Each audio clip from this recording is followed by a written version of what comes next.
Praise the Lord. Greetings to all in the name of Lord and Savior Jesus Christ, and I thank God for this wonderful opportunity to with you to share the living and unchangeable Word of God. This morning we are going to meditate one verse from the book of Philippians chapter 4 verse 4. It's saying like this: Rejoice in the Lord always. I will say it again, rejoice. As we know that this letter was written by Apostle Paul. When he was in prison, he wrote 4 letters: Ephesians, Philippians, Colossians and Galatians. So Philippians was the one of the prison letter. At the same time, if you read Acts chapter 16, we can understand that when Paul was in second missionary journey, we know about the Macedonian call. He went to Philippi and he stayed there some time and he shared the gospel to the people and he founded a church that is called Philip Church. So there are 3 main reasons Paul write this epistle to the people. The first reason is that he want to know what is the situation going on in the Philippi, and at the same time Paul want to explain his situation when he was in prison to the people. The second thing is that during that time there are many wrong teaching, false prophet, false teacher was arising. So Paul was urging the people that be aware of the false teacher. If you read that Philippians chapter 3, we can understand clearly. The third thing is that Paul is saying to the people of Philippi that you have to live unity one another, be united in all the situation. So that we can see there's some division in their church. If you read Philippians chapter 4 verse 2, you can see there are some division in this church. So Paul is saying to the people that we have to live united. So there are 3 major purposes to return this epistle to the Philippi people. So this verse clearly says that rejoice in the Lord always. I will say it again, rejoice. Is it possible a person to rejoice in the Lord always? Forget about the Lord. Is it possible to a man rejoice in the Lord in this earth? Nowadays we can see a lot of new diseases coming. Everyone facing different problem. We can't understand what is next minutes going to happen. Now we are feeling better, everything okay, but we don't know what the next moment is going to happen. And I am sure that everyone facing different problem, different trials and temptation in your life. So in this situation, is it possible to be happy always? But Paul is saying to the people of Philippi that you have to rejoice in the Lord always. And second time also he is repeating, I will say it again, rejoice. So there is 2 times he is saying to the people that you have to be rejoice. So you have to understand one thing, that problem is always like a shadow. Wherever we will go, it should be always it will follow us. If you carefully see your shadow, wherever you go, automatically your shadow will follow us. At the same time, problem is always follow with you. You can't avoid, at the same time you can't skip. It will come, it have to come. No one can say that I don't have any problem in my life, I'm everything okay, so far everything going well. No one can say anything. Even though he has accepted Jesus as his personal savior or not, is a Gentile or non-believer, whoever, everyone problem is a common, and like a shadow always it will follow to the end. So what is the main reason? Do you think the pastors doesn't have any problems, or a government people doesn't have any problem, or those who have rich person doesn't have any problem? If you think like this, it is uttermost wrong. As a human, everyone, including pastors, teachers, students, all, if you take any, even the rich people have many problems. For outside appearance, they may be like happy and having everything. But if you go inside their life, you can find out there are many problems in their life, even they're facing, more than us. For outside, they may be very happy. But if you go deep into in their life, we can understand, oh, is it better? Our life is very better. So we can't avoid the problem in our life. So in this morning, I'm going to explain 2 things. If you want to be rejoiced, you have to be forget 2 things. When the sadness or when you feel sad, automatically your happiness will go on. So sad and happiness, it will not be stayed together in one time. If happiness come, sad will go automatically. But if the sadness come in you, happiness will go automatically. So either sad or happiness, only one thing can stay in your life. Sometimes you can be in happiness, sometimes you can be in sad mood. So in order to make you rejoice, if you want to be rejoicing always, you have to avoid the sadness. Means we can't avoid the sadness because we have to avoid what things make you to be sad.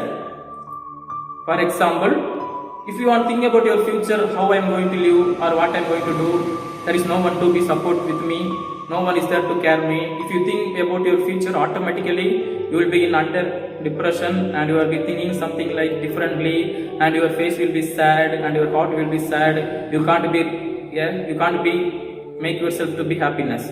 So when you think about your future or when you worry about your future, automatically sad came in your life and that happiness is gone. So if you want to be rejoicing in the Lord, you have to be forget about your future thinking. Bible clearly says that seek the kingdom of God first, and whatever you are thinking, whatever you want, everything shall be added to you. So first of all, our duty is to look upon the God. He is our creator, He is our sustainer. If God can create us, He can sustain us. If you look at the birds and animals, there is no one can say that, oh, I am feeding this much bird, I am feeding this much animal. There is no calculation. But still, birds are alive, animals are alive. God is protecting and providing them all their needs. So if God can care animals or birds, why not God can care us? So forget about your negative thinking, or that what we can say. You have to avoid your thinking about the future, about your worry. The second thing is that don't compare yourself to others. Whatever you have, be happy in that. You should not compare with your friends. You should not compare with your other pastor. You should not compare with your ministry with other pastor. You should not compare with your job with other people. You should not compare with your study with other student. You should not compare with your knowledge with other people. Whatever you have, be happy in that and go forward. That God will do great things in your life. So if you want to be the rejoice, first of all you have to avoid the sadness. So in order to avoid the sadness, you have to do two things. First thing is that you have to think positively. Means you have to forget about that negative thinking about your future, what I am going to do. First of all, you have to forget about your thinking, and second of all, you should avoid that comparison. Don't compare with yourself with any reason or with any format. Don't compare yourself. Everyone have unique talent and unique personality. Everyone have. So you have to understand your personality and your talent and move forward that.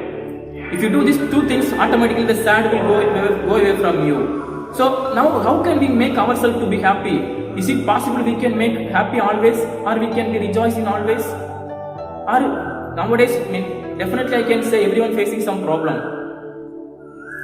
Many problems we are facing, knowingly or unknowingly, we are following the problem is always coming like shadow. So there are two things we have to make ourselves to be happy. The first thing is that we have to satisfy what we have in our life. If you are earning monthly 5,000 rupees, be satisfied with that. Don't think about other person, how much they are earning, why I am having less money. Don't be compared with other self. You have to be satisfied what you have. God given a beautiful family to you, be satisfied with that. God given to you beautiful wife to you, be satisfied with that. God given you beautiful children, be satisfied with that. Whatever God given to you, be satisfied with that and try to enjoy with that itself. Don't seek others, don't look others, what they are doing, what they can do. Be happy with what you have, be satisfied with what you have. When we happy with what we have, when we satisfy with our things, definitely we will not think about more. We will not look others. We will not compare ourselves. So here, money will not make you happy, or the property will not make you happy, or the blessings it will not make you happy. Rather, that satisfying heart you should have. You should have the satisfying heart. You should have, oh, this is enough for me. I'm staying. This is enough for my family. This is enough for my children. You have to keep that mentality. Don't take more. Nowadays people want to be rich. I want to become rich. I want to become like Ambani. I want to become like a rich person or rich, what we can say, they want to become rich, but they don't know when they become rich how much problem they have to face, how much people they have to answer, how much criticism will come. They do not know. So first thing you have to understand that in order to make you rejoice, you have to understand only one thing. You have to be satisfied what you have. The second thing you have to understand that don't try to copy others. Don't try to compare others.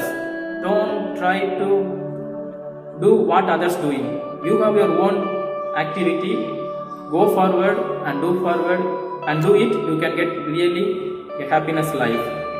Paul is saying to the people of Ephesians that rejoice in the Lord always. And again I am saying rejoice. 2 times he is saying. So whatever you are facing problem, that is not a matter, but it will always come to you. You have to be rejoice in the Lord always. So if you want to be rejoice in the Lord always, you have to avoid the sadness. If you want to avoid the sadness, you have to avoid 2 things. First of all, the thinking about future, the negative thinking, and the second of all, you have to avoid to compare yourself. If you avoid these 2 things, automatically sadness will not come in your life, happiness will come in your life, because you try to live with what you have. You are trying to live under your boundary, so automatically you can make you happy yourself. And other things, if you are ready to live under your boundary, or if you are ready to live satisfying what you have, definitely you will not think about others, you will not think about the family, you will not think about the future, you will not think about what others doing, what others having. Automatically you have happiness in your life. So this morning I can say only one thing to you. If you want to make you happy yourself, there are 2 main important things.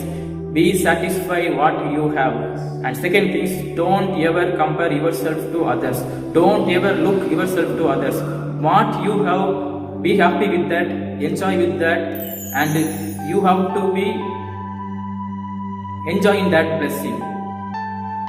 I hope you understood what I am trying to say. May God bless you.